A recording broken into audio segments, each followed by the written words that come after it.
Ойлан және шүкіршілік ет. Жаратқан Алла өзіңе берген жақсылықтар туралы ойлан. Сонда сен жақсылықтарға батып, олар сені қоршап тұрғанын байқайсың.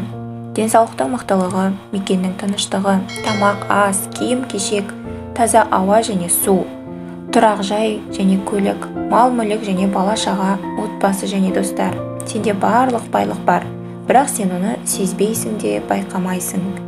Сенің қол-аяқтарың, көз-құлағың және тіл-аузың бар. 6 мүшең аман.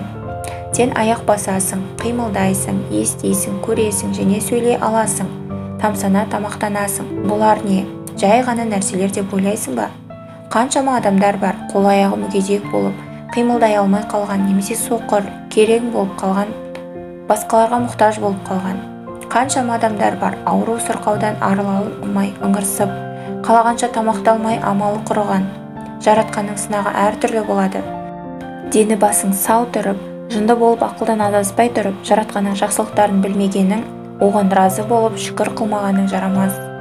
Бір кедей кісі өзінің кедей өмірі және Алла оны өзінің жақсылықтарынан құр қалдырғаны туралы ғалымға шағымданғанын айтылады.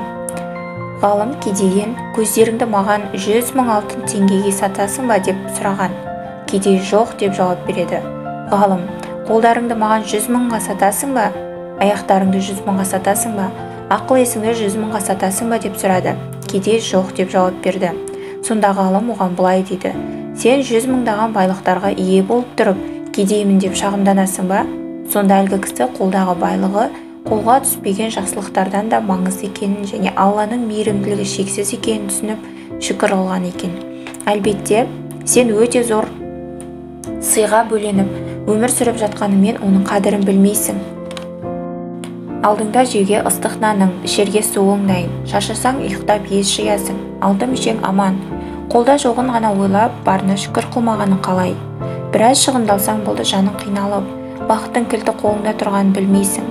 Жаратқан берген есепсіз зор сыйларды ойыңа ілмейсің. Ойлан және шүкір етуді біл.